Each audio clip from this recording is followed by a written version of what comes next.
Ciné pas très connu, la série cinéma de Chanda et Chignon.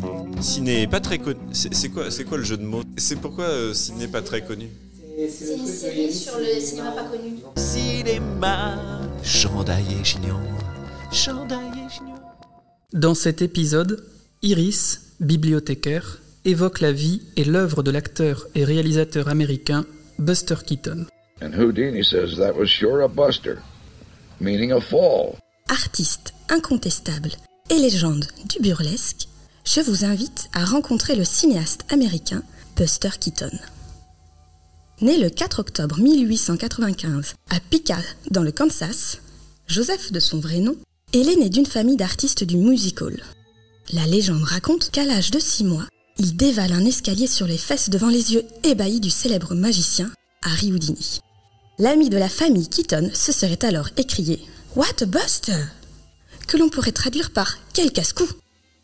Dès lors, son surnom restera et Joseph se fera appeler Buster Keaton toute sa vie. Il fait ses débuts sur les planches en 1899 à l'âge de 4 ans, accompagnant ses parents, Joe et Myra, dans leur numéro de music hall. Le petit Keaton suit ses parents en tournée et très vite développe sur scène d'incroyables compétences de cascadeur. Haut comme 3 pommes, il imite les moindres mouvements de son père et déclenche l'hilarité dans la salle. Plus qu'un comédien, il devient un véritable outil scénique pour son père. Tour à tour, jeté dans la fosse d'orchestre ou employé comme balai par ce dernier, ce qui lui vaut le surnom de serpillière humaine. Dans ses numéros calculés au millimètre près, le jeune Keaton apprend l'art de la chute sans se blesser. Enfin presque, puisqu'à l'âge de 8 ans, un coup mal calibré par son père lui fera tout de même perdre connaissance pendant plusieurs heures. C'est le seul épisode dangereux que vit le jeune homme dans le cadre de sa participation au numéro de ses parents. Dans son autobiographie, le livre Slapstick, Buster décrit son enfance comme heureuse, ne regrettant que son manque d'instruction publique. « J'avais tellement de succès comme enfant prodige, dira-t-il, que personne ne s'avisa jamais de me demander ce que je voudrais faire quand je serai grand. » En 1917, Buster est à un tournant de sa vie.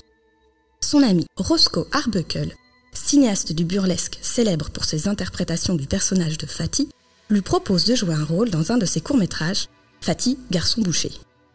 C'est la première apparition de Buster Keaton devant une caméra. Il a alors 22 ans. Il y joue un client dans une épicerie qui se retrouve pris entre 2 querelles commerçantes. Keaton se fait complaisamment enfariner et tremper dans la mélasse. Il ne tourne la scène qu'une fois, ce qui impressionne Arbuckle. Le comique de Fatty est un peu cracra, souvent régressif, caractérisé par le plaisir de jouer avec ce qui est sale, collant, gluant. On y ressent un rapport direct à l'enfance. Les 2 comédiens travaillent en bonne entente dans une profusion créative. Keaton, grisé par cette première expérience cinématographique, quitte les planches pour se consacrer au tournage de courts-métrages burlesques et se fiche de réduire considérablement son salaire. Fasciné par la liberté que permet le cinéma, il découvre un panel de possibilités à travers la caméra, aussi bien au niveau technique que prise de vue réelle. Pas besoin de construire et de déplacer des décors encombrants pour créer l'illusion, ni d'utiliser une lumière superficielle comme au théâtre. Le soleil donne aux cinéastes sa lumière brute, éclatante, qu'ils modifient à leur gré avec des réflecteurs. Keaton dira plus tard, non sans une certaine nostalgie, la caméra ne connaissait aucune limite. Sa scène, c'était le monde entier. Il suit donc Roscoe Arbuckle et part à Hollywood avec sa famille. Ensemble, ils tourneront 11 courts-métrages. En 1918, Buster effectue son service militaire. Les soldats s'attendent à être envoyés en France à tout moment. Keaton, profondément humaniste, reste interloqué face à cette guerre qui divise des nations dont il a côtoyé les artistes durant sa jeunesse. « Ma longue carrière au music hall, dira-t-il, m'avait rendu l'âme internationale. J'avais rencontré trop d'artistes allemands, délicieux pour croire qu'ils puissent être les démons criminels dépeints dans les journaux. Pour avoir connu quantité de jongleurs chinois, magiciens japonais, ténors italiens, jusqu'à des derviches tourneurs indiens, j'étais convaincu que tous les hommes du monde étaient pareils, tant individuellement qu'en groupe. » De retour de l'armée, Buster reçoit 2 propositions onéreuses, l'une de Jack Warner et l'autre de la William Fox Company. Pourtant, Keaton refuse ses contrats et reste auprès de son producteur, Joe Shank, se sentant loyal envers ce dernier, qui a financièrement soutenu sa famille pendant son absence. Dans les années 20, l'Amérique est encore secouée par l'après-guerre et le pays est sous tension. Grève, émeutes raciales, menaces rouges. L'industrie du cinéma, elle, est en pleine expansion et envahit le monde. On construit des salles immenses où les spectateurs se sentent comme des rois. L'Amérique a besoin de rire et Hollywood est prêt à lui donner satisfaction. Bientôt, le burlesque est sur le point de dépasser les comédies romantiques. Les artistes émergents, Chaplin, Harold Lloyd, Harry Langdon et bien sûr Keaton, se vouent corps et âme à leurs œuvres qu'ils créent et dirigent de bout en bout. Ils choisissent les décors, le casting, les lieux extérieurs qu'ils aménagent à leur convenance. Ils dirigent eux-mêmes leurs films, mettent au point leurs propres gags, assistent aux projections des rushs, supervisent le montage et organisent les previews. Ils jouissent d'une liberté artistique presque totale. En 1920, Joe Schenck fait l'acquisition des plateaux de Chaplin et les nomme Studio Keaton. Il confie à Buster toute l'équipe d'Arbuckle. À ce moment, Buster lui demande de faire des longs métrages, mais Schenck refuse, ne voyant pas le burlesque adaptable en format long. Cela aurait pourtant donné au cinéaste une longueur d'avance sur ses collègues, ce qu'il regrettera à l'avenir. Keaton est heureux d'avoir son propre studio et est libre de superviser toutes les phases de son travail. Il profite de cet âge d'or du cinéma pour travailler avec liberté et autonomie. S'il fait des cascades impressionnantes, le comédien ne se voit pas comme un acrobate mais plutôt comme un audacieux et un professionnel de la chute. Il affirme. Ce que je connais le mieux, c'est le contrôle corporel. Quand on bondit à travers l'espace, c'est la tête qui sert de radar et de gouvernail. Ces années au music hall en tant que serpillière humaine lui ont appris à savoir quand tendre et détendre les muscles afin d'éviter de se faire mal. L'homme qui saute ou plonge garde le contrôle total de ses mouvements. Mais si on le pousse ou s'il tombe par accident, il n'en a plus aucun. C'est pourquoi la simple chute d'une échelle peut être mortelle. En 1921, il épouse la comédienne Nathalie Talmadge, rencontrée lors de son premier jour de tournage dans les studios de Fatih. Ensemble, ils ont 2 fils, James et Robert. Il a beaucoup d'affection pour ces 2 garçons qui ne reculent pas devant la première bêtise, comme il le dira avec fierté. En bon rejeton de Buster Keaton, mes mômes étaient de véritables galopins, peu enclins aux choses sérieuses ou constructives. Il connaît à cette époque de sa vie un épanouissement aussi bien personnel que professionnel et financier. Dans ses films, le comique de Keaton est très structuré et pensé. Il accorde une grande importance au scénario qui est surtout présent dans sa tête de manière claire et précise et ne se lance jamais sans avoir décidé de la fin du film. Une fin qui se veut satisfaisante. Keaton a un style plus propre que Arbuckle ou même Chaplin. Tout est bien rangé à sa place dans une forme d'organisation simple et efficace. Son petit personnage, comme il l'appelle, représente le pionnier américain, assidu et travailleur, à l'inverse du vagabond de Chaplin. Je suis toujours étonné quand les gens parlent des ressemblances entre les personnages que Charlie et moi avons interprétés à l'écran, dira-t-il. Pour moi, il y a toujours une différence fondamentale. Le vagabond Charlot était un marginal, avec une mentalité de marginal. Sympathique, mais prêt à voler à la moindre occasion. Mon petit personnage était travailleur et honnête. Keaton et ses acolytes travaillent à l'époque 6 jours sur 7, mais à leur rythme, sans réelle contrainte d'horaire. Une ambiance de bonne camaraderie règne alors dans les studios, où les comédiens n'hésitent pas à tester sur les uns et les autres les futurs gags des films. À aucun moment Buster ne semble se prendre au sérieux, même à l'apogée de sa carrière. À l'image de son petit personnage honnête et travailleur, il reste avant tout un passionné qui ne travaille pas pour la postérité, mais pour faire rire les gens. Je récuse absolument l'idée que l'humour s'adresse plus à l'intellect qu'à l'émotivité, dira-t-il. Si c'était le cas, les gens les plus intelligents auraient davantage d'humour que les autres, ce qui est absolument faux. Dès l'enfance, Buster Keaton remarque sur scène que lorsqu'il sourit, le public rit moins. Plus tard, il fera à nouveau ce constat en observant les spectateurs qui assistent à ses courts-métrages avec Arbuckle. Dès lors, le comédien arbore un visage impassible, neutre, toute son expression passant avant tout par son regard. Un regard intense où transparaissent innocence et mélancolie. On le surnomme alors l'homme qui ne rit jamais. L'écrivain américain James Hughes dira de son visage qu'il rivalise presque avec celui d'Abraham Lincoln en tant qu'archétype américain. Erratique, fier, presque sublime, inoubliable. En 1923, Keaton tourne son premier long-métrage, Les 3 âges. Ce film est souvent considéré comme un exemple parfait de la manière dont le cinéaste mélange habilement la comédie physique et l'ingéniosité technique. L'histoire tourne autour de la même situation de triangle amoureux à travers les âges, la préhistoire, la Rome antique et les années 20. Avec Keaton dans le rôle du prétendant maladroit qui tente de conquérir la belle, mais qui se heurte à différents obstacles. Le cinéaste monte ce film de manière à ce qu'il puisse être redécoupé en 3 courts-métrages si le long n'avait pas été apprécié du public. Mais le film rencontre un certain succès et signe un tournant dans sa nouvelle carrière. Dans ses longs métrages, il laisse tomber les gags absurdes, dénués de vraisemblance. Dans un grand film, il fallait que les spectateurs croient aux personnages qu'on leur montrait. De même, le spectateur du long métrage n'apprécie pas qu'un gag détourne le héros de sa mission héroïque. Keaton observe par exemple sur son film La croisière du navigateur qu'un gag, pourtant très élaboré, ayant fait hurler de rire le public lors de la bande-annonce, fait un véritable flop pendant le film. Le public qui voyait le film en son entier acceptait les autres gags car ils étaient en situation et n'empêchaient pas le héros de sauver la jeune première. Keaton prend conscience que ces longs métrages marcheront mieux dès lors que les spectateurs prennent l'histoire suffisamment au sérieux pour s'identifier au héros dans sa lutte contre l'adversité. C'est un cinéaste qui accorde une grande importance à la vie du public, ce qui n'est pas le cas de tous les réalisateurs de l'époque. « Je n'ai jamais perdu mon humilité face au public, dira-t-il, car j'ai toujours eu conscience de ce que je lui devais. Le public a fait son devoir en achetant son billet. À nous de faire le nôtre et de lui donner du plaisir et du bonheur. » La question du rythme est aussi remise en cause sur les longs métrages. Pour Keaton, des gags se succédant trop rapidement finissent par tuer le rire. Des temps de repos entre les gags sont présents afin de mieux les mettre en valeur.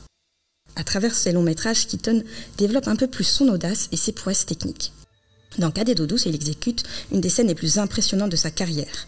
Une façade entière de maisons s'effondre autour de lui. Buster reste debout à l'endroit exact où une fenêtre ouverte tombe, l'épargnant de quelques centimètres. La façade en question pesait environ 2 tonnes, et Buster, ayant parfaitement calculé son coût, se tenait à l'endroit exact où la fenêtre devait tomber. Il effectue la cascade lui-même, sans trucage, ni sécurité, devant une équipe de tournage terrifiée. Dans Sherlock Jr., il entre littéralement dans un écran de cinéma, un effet qui nécessitait une planification méticuleuse et des techniques de montage inédites pour l'époque. Les transitions entre les plans donnent l'impression que Keaton est transporté d'un décor à l'autre de façon presque magique.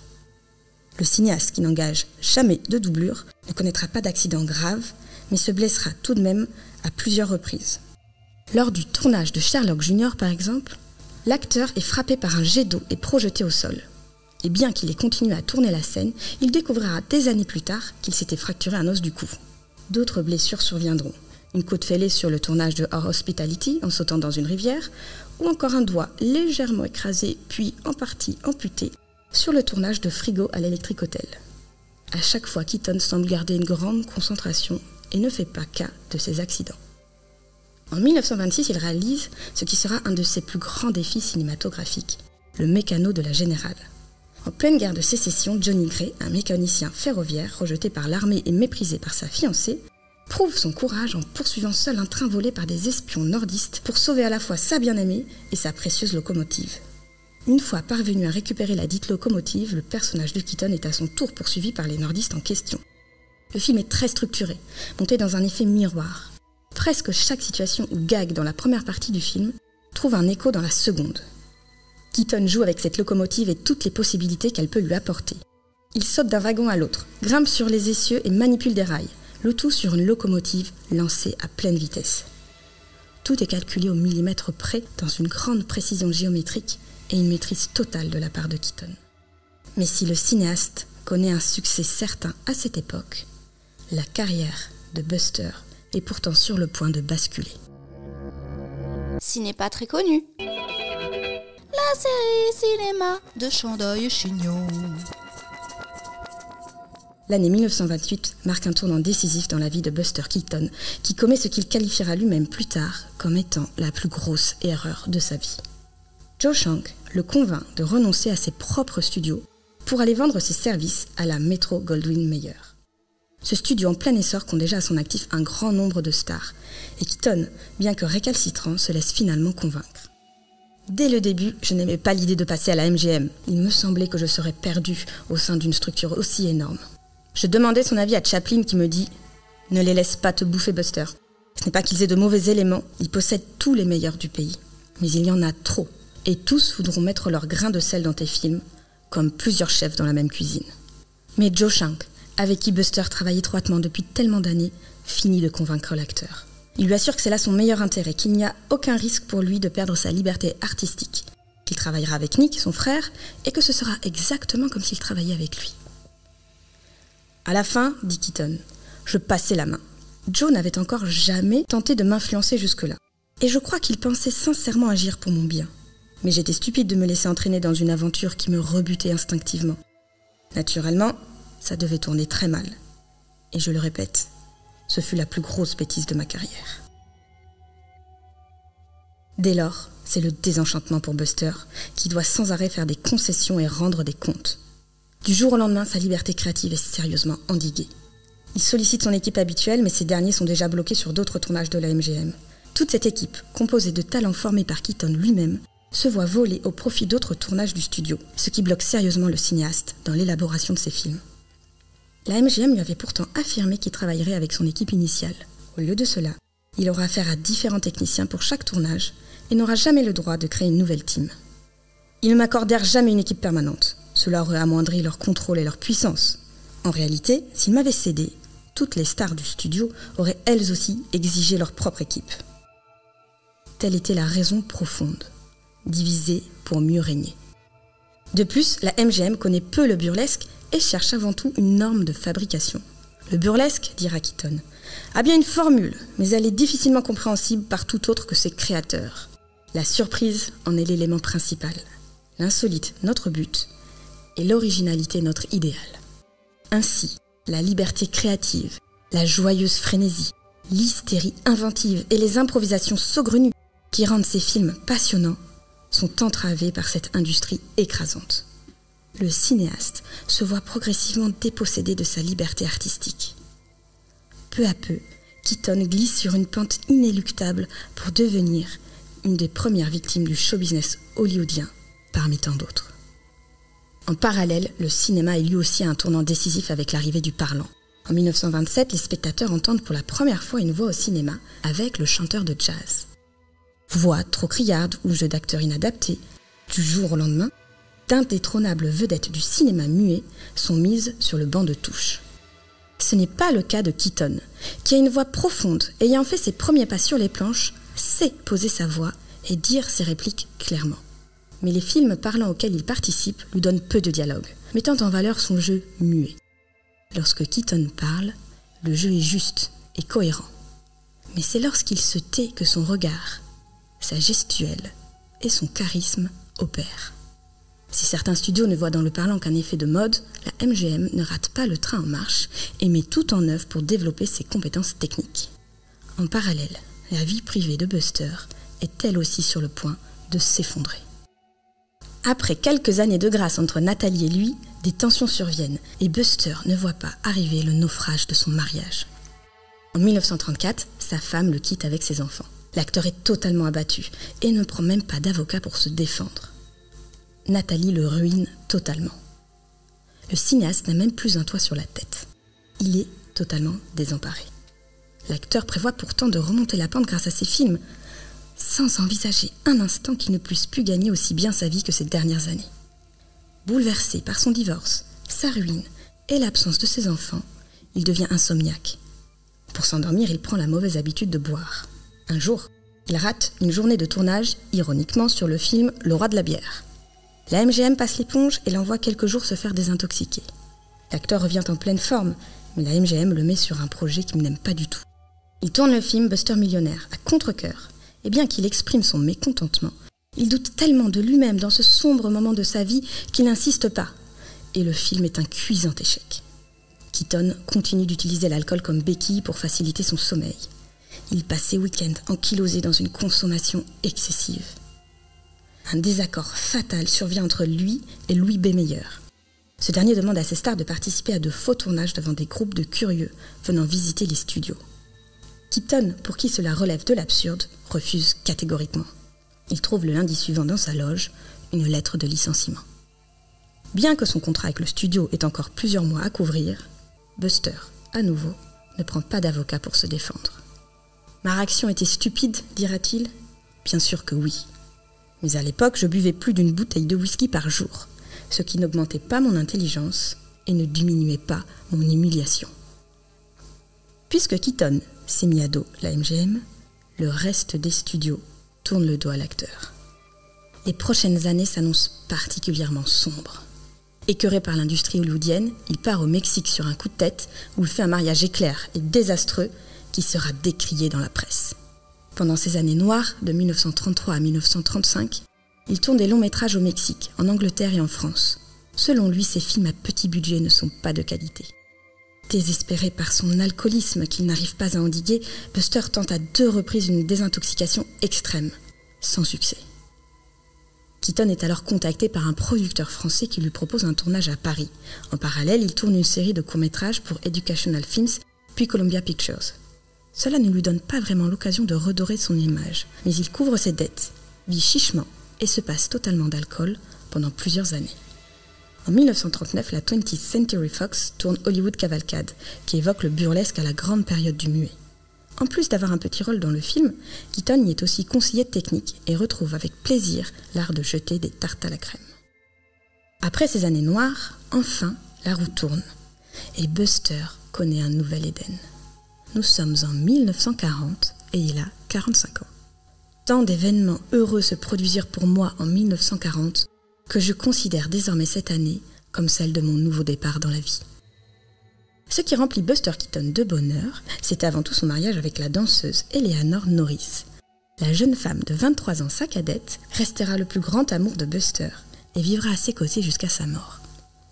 Cette même année, Keaton décide de ne plus tourner de court-métrage pour la Columbia. Il fonce voir son vieil ami Eddie Mannix, avec qui il avait travaillé à la MGM, afin qu'il l'engage en tant que gagman. « Je peux certainement, mais ce sera mal payé », lui dira ce dernier. Buster, qui a eu 10 ans pour surmonter sa rancœur envers la MGM, accepte de bonne grâce. Dès lors, le cinéaste devient le référent en gag du studio. Il travaille avec la nouvelle vague d'acteurs comiques, bien différente de ce qu'il a connu. Pas d'unité, pas de bonne camaraderie, ni d'échange d'idées en toute spontanéité. Ce nouveau cinéma se prend très au sérieux. Et Keaton réalise combien Hollywood a changé. L'innocence, la liberté et l'insouciance des années folles sont bel et bien parties.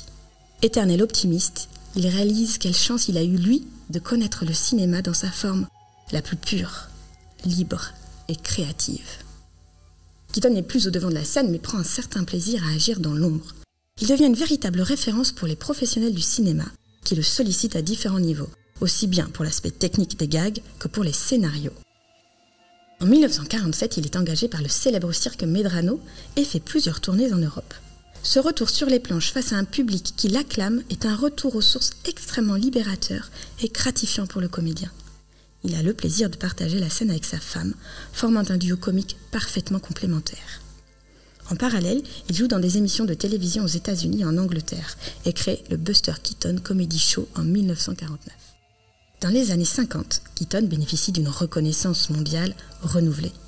La Paramount lui propose $50,000 pour tourner son biopic avec Donald O'Connor dans le rôle de Buster, The Buster Keaton Story.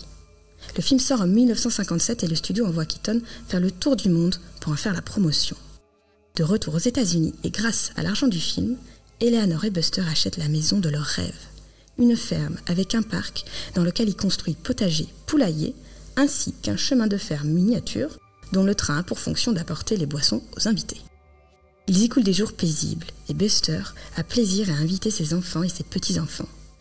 S'il existe un meilleur endroit pour profiter de la vie, qu'on me le dise, je n'irai pas. Les dernières années de sa vie sont marquées par des apparitions publiques où il est célébré comme un des plus grands artistes de l'ère du muet. En 1959, il reçoit un Oscar d'honneur pour sa contribution au cinéma. Il a alors 64 ans. En 1962, il est ovationné à la Cinémathèque française. Ses films sont de nouveau projetés en salle et les hommages se multiplient partout dans le monde. En parallèle, il joue avec plaisir dans des films contemporains. En 1950, par exemple, il fait un caméo dans Boulevard du Crépuscule de Billy Wilder en tant que joueur de cartes. Son unique réplique, « Je passe », souligne non sans sarcasme le passage à l'oubli de certaines figures du cinéma muet et fait écho avec ironie à sa propre histoire. Pass. 3 no trump. Pass. Il apparaît dans le film de Chaplin, Les Feux de la Rampe, sorti en 1952. Les deux comédiens se donnent la réplique dans une scène pleine de nostalgie, montrant les deux acteurs vieillissants se démaquillant face à leur miroir. C'est le seul film qui réunit les deux stars du muet à l'écran. Well paid. Yeah, I'll be down watching the other acts. Avec une forme de fatalité et un certain humour, Keaton prête aussi son visage à un cinéma plus expérimental. En 1965, il interprète le personnage de O dans le court-métrage film écrit par Samuel Beckett. Un personnage fuyant de manière obsessionnelle au regard d'autrui, incarnant une quête d'effacement presque métaphysique. Bien que minimaliste, la performance silencieuse de Keaton y est profondément émotive et illustre un conflit existentiel universel. Dans ses films, l'acteur incarne différentes facettes du cinéma en tant qu'art visuel et émotionnel, que ce soit en tant qu'icône nostalgique dans Les Feux de la Rampe et Boulevard du Crépuscule, ou en tant qu'instrument d'une réflexion abstraite dans le film de Beckett. Il contribue à démontrer que le cinéma est un médium capable d'explorer les émotions humaines avec puissance et subtilité. Buster Keaton, on l'aura compris, n'était pas un homme d'argent et encore moins un businessman. Travailleur intègre, attaché à l'honnêteté de son petit personnage, il dira dans ses mémoires, et non sans une certaine philosophie, « J'avouerai sans phare que moi aussi j'aimerais bien être richissime. Mais il me semble que tout compte fait, je suis beaucoup plus heureux aujourd'hui que Lloyd qui a pris sa retraite depuis longtemps, ou Chaplin, pratiquement exilé en Suisse. La richesse m'aurait-elle donné davantage de satisfaction et de plaisir ? À quoi cela m'avancerait d'avoir plus d'argent que je ne pourrais en dépenser avant ma mort ?» Atteint d'un cancer du poumon foudroyant, Buster Keaton s'éteint le 1er février 1966 à l'âge de 70 ans, entouré de sa famille. L'influence de Buster Keaton sur le cinéma et les arts visuels est immense. De ses contemporains comme Chaplin et Lloyd à des cinéastes plus modernes comme Tati, Kubrick, Burton ou encore Wes Anderson et tant d'autres. Il a inspiré des générations de créateurs à travers ses gags visuels et son sens du timing parfait, sa capacité à raconter des histoires uniquement à travers l'image et l'action. Il a montré que la comédie pouvait être un art visuel sophistiqué, alliant humour, invention et poésie, faisant du cinéma un art complet et puissant, pouvant être une forme d'art aussi bien visuelle qu'émotionnelle.